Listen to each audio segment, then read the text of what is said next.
Hello students, study with वंदना अग्रवाल में आपका स्वागत है। आज हम पढ़ेंगे फेब्रुअरी रेवोल्यूशन इन पेट्रोग्रेड। जैसा कि आप सभी जानते हो कि 1917 में रसिया में दो रेवोल्यूशन हुई थी। एक हुई थी फेब में और दूसरी हुई थी अक्टूबर में। तो आज हम पहले फरवरी रेवोल्यूशन के बारे में पढ़ेंगे। तो इसको पढ़ने से पहले हम जान लेते हैं कि जो वहाँ की कैपिटल थी पेट्रोग्रेड, रसिया की कैपिटल जो थी पेट्रोग्रेड, वो टू पार्ट्स में डिवाइडेड थी। यानी कि यहाँ पर एक रिवर नेवा थी, उसके राइट बैंक पर वर्कर्स के क्वार्टर और फैक्ट्रीज थी, जबकि लेफ्ट बैंक पर फैशनेबल एरियाज, विंटर प्लेस और ऑफिशियल बिल्डिंग्स थी। और वो महल भी था जहाँ पर ड्यूमा की मीटिंग होती थी। अब क्या होता है कि फरवरी 1907 में यहाँ पर फूड शॉर्टेज हो जाती है। सिर्फ वर्कर्स क्वार्टर की साइड ही फूड की जो शॉर्टेज होती है वो सिर्फ लेबर वाले एरिया में होती है, यानी कि जहाँ पर वर्कर्स के क्वार्टर होते हैं। सर्दी बहुत ज़्यादा होती है और इस समय मतलब कि जैसे होता है ना, किसी साल ज़्यादा ठंड पड़ती है, तो ये जो वाला जो साल था इस पर एक्सेप्शनल फ्रॉस्ट और हैवी स्नो हुआ था। और यही वो समय था जब जार क्या करना चाहता था, जार ड्यूमा को डिसॉल्व करना चाहता था। तो ये कुछ कॉजेज थे 1917 की फेब्रुअरी रेवोल्यूशन के। अगर कॉजेज पूछे जाएं तो वो क्या क्या हो गए। पहला तो यही हो गया, the city of Petrograd was divided into two parts और देयर वाज फूड। सेकंड हो गया, there was food shortage in workers quarter, the winter was very cold और tsar wanted to dissolve the Duma. 4 हो गए। अगर हम एक और 5th पॉइंट भी लिखना चाहते हैं तो participation of Russia in first world war, जिसकी वजह से उसके बहुत सारे लोग मारे गए थे। तो ये सारे कारण थे 1917 की फेब रेवोल्यूशन के। अब हम देखते हैं कि इसमें घटनाएं कौन कौन सी हुई थी, events of the Feb revolution. तो जहाँ तक हम इवेंट्स की बात करते हैं तो जो लोग थे, जैसे उनको पता चला कि जो राजा है वो ड्यूमा को सस्पेंड करना चाहता है या उसको डिसॉल्व करना चाहता है, तो ऑन 22 फेब एक लॉकआउट हुआ था यहाँ पर राइट बैंक की फैक्ट्री में। राइट साइड जो फैक्ट्रीज थी वहाँ पर एक फैक्ट्री में लॉकआउट हो गया। लॉकआउट का मतलब है परमानेंटली किसी फैक्ट्री को बंद करना।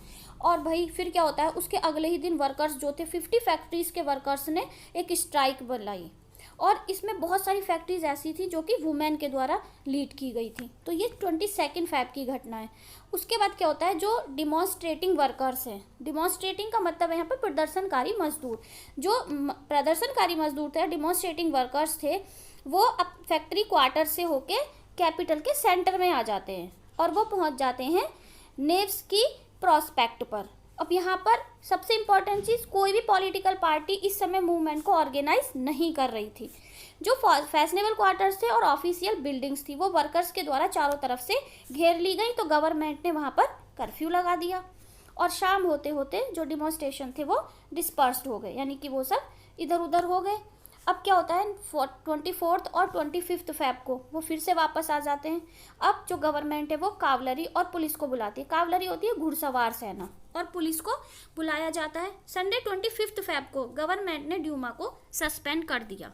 तो ये घटनाएं आपको क्रम में याद करनी है कि 22 को एक जो फैक्ट्री थी उसमें लॉकआउट हुआ, फिर 24 और 25 को वो वापस आ गए वहाँ पर मजदूर और उन्होंने फिर से प्रदर्शन करना शुरू किया और 25 फेब को ड्यूमा को सस्पेंड कर दिया गया। अब जो ये लोग थे इनको डिमॉन्स्ट्रेशन को in force to the street of the left bank on the 26, यानी कि इनको वापस लौटने के लिए मजबूर कर दिया गया 26 को। 27 को जो पुलिस हेडक्वार्टर थे वहाँ से फिर से पुलिस बुलाई गई, लेकिन जो मजदूर थे उन्होंने अपने हाथों में स्लोगन लिखे हुए उठा रखे थे कि ब्रेड के रेट कम किए जाए, वेजिस को बढ़ाया जाए और उनके जो काम करने के घंटे हैं वो कम किए जाएं और डेमोक्रेसी को लाया जाए। गवर्नमेंट ने इस सिचुएशन को कंट्रोल करने का बहुत प्रयास किया और फिर से कावलरी को बुलाया, यानी कि अपनी घुड़सवार सेना को। लेकिन इस बार जो घुड़सवार सेना थी उसने उन पर गोली चलाने से मना कर दिया। किस पर? डिमॉन्स्ट्रेटर्स पर गोली चलाने से मना कर दिया। यहाँ तक कि एक ऑफिसर को शूट कर दिया गया, यानी कि सैनिकों ने, सिपाहियों ने अपने ही एक ऑफिसर को मार दिया। इसके बाद उन्होंने क्या किया, उन्होंने स्ट्राइकिंग वर्कर्स को ज्वाइन कर लिया और उसी शाम सोल्जर्स और जो स्ट्राइकिंग वर्कर्स थे वो एक जगह इकट्ठा हुए और उन्होंने एक सोवियत या काउंसिल का गठन कर लिया। और उसी बिल्डिंग में जहाँ पर ड्यूमा की मीटिंग होती थी ना, उसी बिल्डिंग में इन्होंने अपनी एक काउंसिल बना ली और इसको कहा गया पेट्रोग्रेड सोवियत। इसके बाद अगले दिन एक डेलीगेशन जार से मिलने जाता है और मिलिट्री जो कमांडर हैं वो जार को एडवाइस देते हैं एब्डिकेट करने की, यानी अपनी गद्दी छोड़ने की। तो जार ने उनकी एडवाइस को मान लिया और 2 मार्च को अपनी गद्दी छोड़ दी। अब जो सोवियत लीडर्स थे और जो ड्यूमा के लीडर्स थे, इन्होंने एक प्रोविंशियल गवर्नमेंट बना ली कंट्री को चलाने के लिए। सोवियत लीडर्स वो जो यहाँ पर थे, मतलब जिन्होंने मिलकर ये एक सोवियत एक काउंसिल बनाई थी ना, और ड्यूमा के लीडर्स वो थे जो ड्यूमा सस्पेंड कर दी गई थी, जो उसके बड़े प्रतिनिधि थे। उन सब ने मिलकर एक प्रोविजनल गवर्नमेंट या एक अंतरिम सरकार बना ली। इन्होंने डिसाइड किया कि जो रसिया का फ्यूचर है वो एक कॉन्स्टिट्यूंट असेंबली के द्वारा डिसाइड किया जाएगा, जिसको कि यूनिवर्सल एडल्ट सफरेज के बेसिस पे इलेक्ट किया जाएगा, यानी कि सभी लोगों के प्रतिनिधित्व वाली एक संविधान सभा का गठन किया जाएगा। तो इस तरीके से जो ये फरवरी की क्रांति हुई, इसको पेट्रोग्रेड की जनता ने लीड किया और मोनार्की का अंत हो गया फरवरी 1917 में। अब फरवरी के बाद क्या होता है, यहाँ पे क्या हुआ, मोनार्की यहाँ पे ख़त्म हो गई है और जो सोवियत है, जो काउंसिल है, उसके हाथ में वहाँ की सत्ता आ गई है। अब क्या होता है कि ये जो गवर्नमेंट बनाई गई थी, जो इंटरिम गवर्नमेंट्स हम कह सकते हैं या प्रोविजनल गवर्नमेंट, इसमें आर्मी ऑफिसर्स, लैंड ओनर्स और इंडस्ट्रियलिस्ट, ये ही बहुत ज़्यादा इन्फ्लुएंशियल थे, यानी कि बहुत ज़्यादा प्रभावशाली थे प्रोविजनल गवर्नमेंट में। जबकि जो लिबरल्स थे और सोशलिस्ट थे वो चाहते थे कि जल्दी से जल्दी निर्वाचित सरकार बन जाए। जो रेस्ट्रिक्शंस थी पब्लिक मीटिंग्स की और एसोसिएशंस की, उनको हटा दिया गया। सोवियत लाइक द पेट्रोग्रेड सोवियत, यानी कि जैसे कि पेट्रोग्रेड की सोवियत थी, उसी के जैसी सोवियत हर जगह सेटअप की गई। हालांकि उनके लिए कोई कॉमन सिस्टम ऑफ इलेक्शन नहीं फॉलो किया गया था, यानी कि एक जैसा उनका निर्वाचन का तरीका तो नहीं था, लेकिन पेट्रोग्रेड सोवियत जैसी बहुत सारी सोवियत अलग अलग जगह पर सेटअप की गई। अप्रैल 1917 में जो वॉल्शेविक लीडर थे व्लादिमीर लेनिन, वो वापस आ गए। उनको पहले निर्वासित कर दिया गया था ना, एग्जाइल कर दिया गया था, तो वो रिटर्न होके वापस रसिया में आ गए।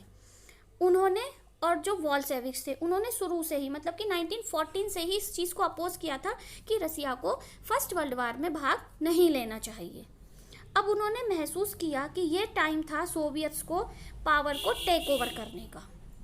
मतलब जो व्लादिमीर लेनिन थे उन्होंने ये महसूस किया कि ये सही समय है कि सोवियत को पावर को टेक ओवर कर लेना चाहिए। तो उन्होंने डिक्लेयर किया कि वार को बंद कर दिया जाए। The war be brought to a close, land be transfer to the peasants, जो जमीन है वो किसानों को दे दी जाए, and banks will be nationalized, और बैंकों का राष्ट्रीयकरण कर दिया जाए। तो ये जो उनकी 3 डिमांड थी, कौन कौन सी, युद्ध को बंद करना, भूमि को किसानों को सौंपना और बैंकों का राष्ट्रीयकरण करना, इनको अप्रैल थीसिस, लेनिन्स अप्रैल थीसिस के नाम से जाना जाता है। ये लेनिन्स अप्रैल थीसिस थी। तो ये क्वेश्चन भी इंपॉर्टेंट है। तो अभी तक हम कौन कौन से क्वेश्चन डिस्कस कर चुके हैं, 1917 की फेब रेवोल्यूशन के कॉजेस, उसकी इवेंट्स, और हमने अप्रैल थीसिस के बारे में पढ़ा। ठीक है, इसके अलावा जो वॉल्शेविक पार्टी थी उसने ये भी कहा कि जो वॉल्शेविक पार्टी है उसका नाम कम्युनिस्ट पार्टी कर देना चाहिए, जिससे कि उसके न्यू रेडिकल एम्स जो हैं वो इंडिकेट हो सकें। बहुत सारे जो नेता थे वॉल्शेविक पार्टी के वो सरप्राइज हो गए, क्योंकि उनको ऐसा लगता था कि ये वाला जो समय है वो सोशलिज्म का नहीं है, सोशलिस्ट रेवोल्यूशन का ये समय नहीं है, और हमें प्रोविजनल गवर्नमेंट को ही सपोर्ट करना चाहिए। लेकिन फिर कुछ ऐसी घटनाएं हुई, आगामी कुछ मंथ में ऐसी घटनाएं हुई कि उनका एटीट्यूड चेंज हो गया। अब वो क्या घटनाएं हुई, तो फरवरी के बाद कौन कौन सी घटनाएं होती हैं, अप्रैल थीसिस हो गई। अब हम देखते हैं और क्या हुआ। अब क्या होता है कि ये वाला जो आंदोलन था, वर्कर्स का जो मूवमेंट था, ये समर आते आते बहुत सारी जगहों पर फैल गया। जो इंडस्ट्रियल एरियाज थे उनमें फैक्ट्री कमेटी बना दी गई, इंडस्ट्रियल एरियाज में फैक्ट्री कमेटी बना दी गई, और उन्होंने काम करने के तरीकों को लेकर क्वेश्चनिंग करनी शुरू कर दी। किससे, इंडस्ट्रियलाइजेशन, मतलब जो इंडस्ट्रियलिस्ट थे उनसे उन्होंने क्वेश्चनिंग करनी शुरू कर दी। ट्रेड यूनियन ग्रो हो गई, उनकी संख्या बढ़ गई। सोल्जर्स की कमेटी फॉर्म्ड हो गई आर्मी में। अब देखो क्या क्या होता है, इंडस्ट्रियल एरिया में क्या होता है, वर्कर्स की कमेटी बन जाती हैं, और जो यूनियन है, ट्रेड यूनियन है, उनकी संख्या बढ़ जाती है। सोल्जर्स की कमेटी आर्मी में बन जाती है। और जून में क्या होता है, 500 सोवियट्स, जो कि सोवियत थे ना, जो काउंसिल बनी थी उसकी 500 मेंबर्स जो थे वो रशियन कांग्रेस में भाग लेने के लिए भेजे गए। अब प्रोविजनल गवर्नमेंट ने देखा कि उसकी पावर तो धीरे धीरे रिड्यूस हो रही है और वॉलशेविक का इन्फ्लुएंस धीरे धीरे बढ़ रहा है, यानी कि वॉलशेविक का प्रभाव बढ़ रहा है और इंटरिम गवर्नमेंट्स या प्रोविजनल गवर्नमेंट्स का जो इफेक्ट है वो धीरे धीरे कम हो रहा है। तो उन्होंने डिसाइड किया इसको रोकने का, उन्होंने इसको रोकने के लिए डिसाइड किया। और फिर उन्होंने क्या किया, उन्होंने जो वर्कर्स थे उनको, उन पर लगाम लगानी शुरू की, मीन्स उनको रिप्रेस करना शुरू किया। और जो उनके बड़े बड़े लीडर्स थे उनको अरेस्ट करना शुरू कर दिया। जो पॉपुलर डिमॉन्स्ट्रेशन स्टेज थी वॉलशेविक की, जुलाई 1907 में एक डिमॉन्स्ट्रेशन प्रोग्राम्स हो रहा था वॉलशेविक का, जुलाई 1917 में उसको बंद करा दिया गया। यहाँ तक कि जो बहुत सारे वॉलशेविक लीडर्स थे जो उसमें भाग लेने वाले थे उनको छिपने के लिए बाध्य होना पड़ा। इसी समय जब ये सारी घटनाएं हो रही थी तभी क्या होता है, जो कंट्री साइड यानी कि गांव में जो पीजेंट्स थे और सोशलिस्ट रेवोल्यूशनरी लीडर्स थे, यानी कि किसान और उनके जो समाजवादी क्रांतिकारी नेता थे, उन्होंने लैंड के रीडिस्ट्रीब्यूशन के लिए सरकार पर प्रेशर डालना शुरू कर दिया। तो वहाँ पे क्या हुआ, वहाँ पर लैंड कमेटीज़ बना दी गई, इसको हैंडल करने के लिए वहाँ पर लैंड कमेटीज़ बना दी गई। और इन सबको किसके द्वारा एनकरेज किया गया, सोशलिस्ट रेवोल्यूशनरी और पीजेंट्स के द्वारा। तो यहाँ तक आते आते मतलब कि जुलाई और सितंबर 1917 तक आते आते पीजेंट्स ने और सोशलिस्ट रेवोल्यूशनरी ने बहुत सारी लैंड को अपने अंडर में ले लिया। तो ये थी हमारी 1917 की फरवरी क्रांति के कारण और घटनाएं और उसके बाद की घटनाएं। जब वो क्रांति हो गई तो उसके बाद वहाँ पर क्या क्या कंडीशन हुई जिसकी वजह से अक्टूबर में फिर से एक और क्रांति हुई सेम ईयर में। तो जुलाई और सितंबर तक कंडीशन यहाँ पर ये आ चुकी है कि जो प्रोविजनल गवर्नमेंट है उसने वर्कर्स पर और जो वॉलशेविक लीडर्स हैं उनको फिर से रिप्रेस्ड करना शुरू कर दिया था। तो अब यहाँ पर किसानों ने ज़मीन को अपने कब्जे में ले लिया है। अब इसके आगे की घटनाओं को हम नेक्स्ट वीडियो में देखेंगे। तो तभी तक के लिए आप इतना तैयार कीजिए। Okay bye. अगर आपको मेरा ये वीडियो पसंद आया है तो प्लीज़ इसको लाइक करें, शेयर करें और सब्सक्राइब करें मेरा चैनल। Thank you.